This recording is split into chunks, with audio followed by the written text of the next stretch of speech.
ओम शांति। बाबा के अव्यक्त महावाक्य माना हर शब्द में बहुत ही गहरा भाव छुपे होना। तो हमें क्या ढूंढना है? बाबा के शब्दों में छिपे हुए भावों को समझना।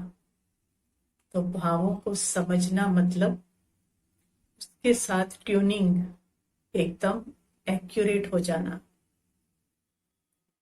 क्योंकि हम शब्दों को समझ पा रहे हैं, समझ भी गए हैं, तो मतलब वो अकल में आ रहे हैं, अमल में नहीं आ रहे। तो अमल में कब आएंगे?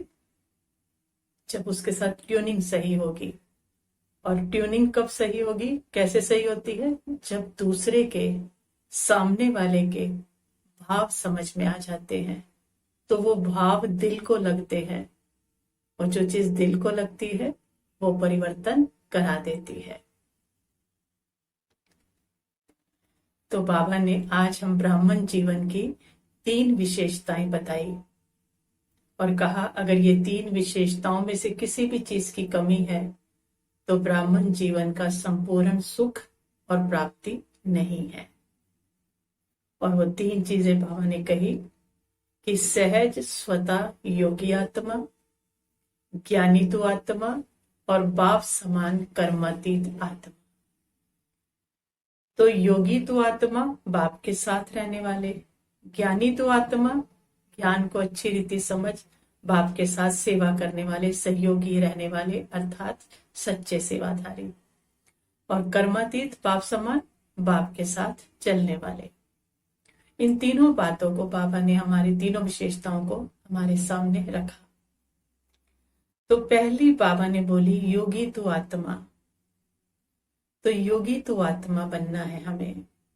तो योग लगाना किससे है? ब्रह्मांड की सबसे ऊंची शक्ति के साथ। किसके साथ योग है हमारा, अर्थात किसके साथ हमारा संबंध है, कनेक्शन है? वो पूरे ब्रह्मांड की सबसे सर्वोच्च सत्ता है। ये नशा होना चाहिए, पहले तो निश्चय होना चाहिए, नशा होना चाहिए। तो उसके साथ योग लगाना है, किससे? मन बुद्धि से। और बाबा के महावाक्यों को ध्यान में रखना है। बाबा ने कहा हुआ है कि मैं हर बच्चे के साथ, जब वो मुझे बुलाएगा दिल से मेरा बाबा, तो मैं उसके साथ उसी समय हाजिर हूं। तो हमें चेक करना है कि हम बाबा को दिल से, प्यार से बुलाते हैं कि वो जो सदा हाजिर हो जाए। लिखने को और कहने को तो हम बोलते हैं, लेकिन दिल से जो भाव निकलता है, तो बाबा दिखता नहीं है, अनुभव होता है जब उस भाव से उसको बुलाया जाता है। तो अगर हमारा भाव सही है, बोल भी नहीं रहे, वो भाव में है, तो योग लगा हुआ है। फिर उसने कहा हुआ है कि मुझे हर काम में यूज करो। तो सहज स्वतः योगी बनना है ना, तो हर काम में पहले बाबा का आह्वान करना है। तो वो जब आ गया तो हर काम सफल है ही है। फिर सहज योगी कैसे बनेंगे? सर्व संबंध उसके साथ, सर्व संबंध। क्योंकि बाकी संबंधों में तो लेन देन चले, लेंगे देंगे, लेकिन उसके साथ संबंध निभाने से पदम गुना प्राप्ति है हर संबंध की। क्योंकि उसको पता है, वो हर संबंध निभाता है रहम दिल बनकर। एक कदम बढ़ाते हैं सो पदम की मदद देता है, क्योंकि उसको पता है उसके बच्चे थके हुए हैं। तो वो कहता है हर संबंध मुझसे निभाओ तो तुम्हें किसी चीज की कमी नहीं होगी। तो जब सब संबंध निभाएंगे तो स्वतः ही उससे योग लगा हुआ है। किसी और संबंध से कुछ कमी महसूस होगी तो हम दूसरे संबंध के पास खींचेंगे ना। तो हमें सहज स्वतः योगी बना देता है। फिर बाबा कहता है तुम ज्ञानी तो आत्मा हो, तुम्हारी दूसरी विशेषता है, तो सच्चे सेवाधारी बन जाते हो। तो भाग्य विधाता ने हमें नॉलेजफुल बना दिया है, भाग्य विधाता ने। और श्रेष्ठ कर्मों से कैसे भाग्य बनाना है वो भी हमें समझा दिया है। और उसके बाद उसकी कलम भी किसके हाथ में दे दी है? हमारे हाथ में दे दी है कि बच्चे अब जितना चाहो अपना भाग्य बना लो। तो हमें एक एक कर्म की नॉलेज है कि किस कर्म से हमारा नुकसान होगा और किस कर्म से हमारा भाग्य बनेगा। तो अब भी हमारी कलम अगर गलत कर जाए तो जैसे बस कर्म तुम्हें बता दिए करते जाओ और अपने भाग्य की लकीर बढ़ाते जाओ। और सबको सेम दे रहा है, ऐसा नहीं यथाशक्ति दे रहा है, सबको सेम। क्योंकि संगम को वरदान है इस समय कि एक का पदम गुना है, तो सबके लिए उसने खोला, वरदान भी है। दूसरा, हम उसके वर्षे के अधिकारी भी हैं, उसके बच्चे हैं। और तीसरा, जितना पढ़ रहे हैं उसका भी तो हमें मिलेगा ना। तो खुले भंडारे हैं, जितना चाहे हम अपना भाग्य बना सकते हैं। तो हमें ये बात समझ में आ चुकी है। तो हम क्या कर रहे हैं, बीज को समझ गए हैं, ज्ञान समझ में आ गया, श्रेष्ठ कर्म समझ में आ गए, कलम हाथ में आ गई। तो उसके साथ सहयोगी बनना है। ज्ञानी तो आत्मा है ना, तो सेवाधारी बनना। तो बीज के साथ ही जड़ में बैठ गए हैं, अब उससे ले रहे हैं और दे रहे हैं। अब कोई कहे आपका, आप किसी को मानते नहीं, किसी से आपका कनेक्शन नहीं, नहीं, पेड़ की जड़ में है तो सोचो हर फूल पत्ते से जुड़े भी हुए हैं और अलग भी हैं। तो कितना खूबसूरत कनेक्शन है ना। कनेक्शन है भी और नहीं भी, पूरे एक एक पत्ते से कनेक्शन है, क्योंकि जा रहा है हमसे, और नहीं भी है। जैसे माला होती है मोतियों से, एक एक मोती का आपस में कनेक्शन भी है, लेकिन अंदर से अलग अलग भी है। तो हमारा कनेक्शन है भी और नहीं भी। तो पेड़ का उदाहरण है, ज्ञान समझ में आ गया है ना, बीज समझ में आ गया है। तो हम ज्ञान समझने के बाद सहयोगी बन गए हैं, लेकिन हमें दिखावे की जरूरत नहीं है, बताने की जरूरत नहीं है, क्योंकि अब हमें ये समझ में आ गया कि फल किसने देना, लेना हमने किससे है, उस बीज से लेना है और फिर देना है। तो ज्ञानी तो आत्मा बन गए, ज्ञान समझ में आ गया, तो सेवाधारी बन गए। फिर बाबा ने कहा बाप समान कर्मातीत आत्मा। तो जब योगी हैं, बाप के साथ योग लगा हुआ है, हर संबंध उसके साथ है, ज्ञान समझ में आ गया है, बीज के साथ जुड़े हुए हैं, बीज के वजह से सबसे जुड़े हुए हैं। तो जब उसके साथ हैं तो संस्कार कैसे होने लगेंगे, फिर संस्कार भी तो उसके जैसे होने लगेंगे। और जब संस्कार उसके जैसे होने लगेंगे तो कर्मों का हिसाब क्या होगा, अपने आप समाप्त होने लगेगा, क्योंकि समाप्त करना आ जाएगा ना। यहीं पर फीलिंग होगी कि हमारे कर्मों का हिसाब खत्म हो रहा है, क्योंकि आत्माओं से शिकायत खत्म हो जाएगी, आत्माओं का चिंतन खत्म होगा, खुशी बढ़ने लगेगी, किसी से नाराजगी नहीं रहेगी। तो क्या हो रही है अवस्था, क्योंकि बाप के साथ हैं तो बाप समान अवस्था होने लगी। कर्मातीत अवस्था को शरीर छोड़ते हुए नहीं, बाबा कहते फिर क्या फायदा होगा। कर्मातीत अवस्था का यही अनुभव करना है कि किसी का बोझ नहीं आ रहा, क्योंकि कहा ना ज्ञान समझ में आ गए तो दाता बन रहे हैं, तो बोझ कैसे आएगा। बीज से ले रहे हैं ना, तो अपना कोई दे रहे हैं ना किसी का ले रहे हैं, बीज से ले रहे हैं, उनके बच्चों को दे रहे हैं, तो किसी से भी हिसाब नहीं बन रहा। तो क्या बन रहे हैं, कर्मातीत बन रहे हैं, बाप समान कर्मातीत। बाप कर्मातीत है ना, तो यहाँ पे अनुभव कर रहे हैं उस चीज को, उसका ले रहे हैं और उसके बच्चों को दे रहे हैं, तो कर्मों का हिसाब नहीं बन रहा है ना। तो अवस्था कैसी हो रही है कर्मातीत। और वो कर्मातीत अवस्था बनाने में भी सोचो कितनी मदद कर रहा है, कि जब भी कोई विघन आता है तो वो छत्र छाया के रूप में हमारे सिर पे, हमें लगता है हम खुद हिसाब किताब विघन क्रॉस कर रहे हैं, नहीं, वो उस समय हमारे सिर पर छत्र छाया के रूप में है, हमें शक्ति दे रहा है। और फिर क्या करता है कि जैसे हम उस रास्ते पर चलते हैं तो हमें महसूस होता है कि हमें क्या मिल रही है, मदद मिल रही है, उसकी गोद का हमें अनुभव होता है। ये चीज सबने अपने जीवन में अनुभव की होगी।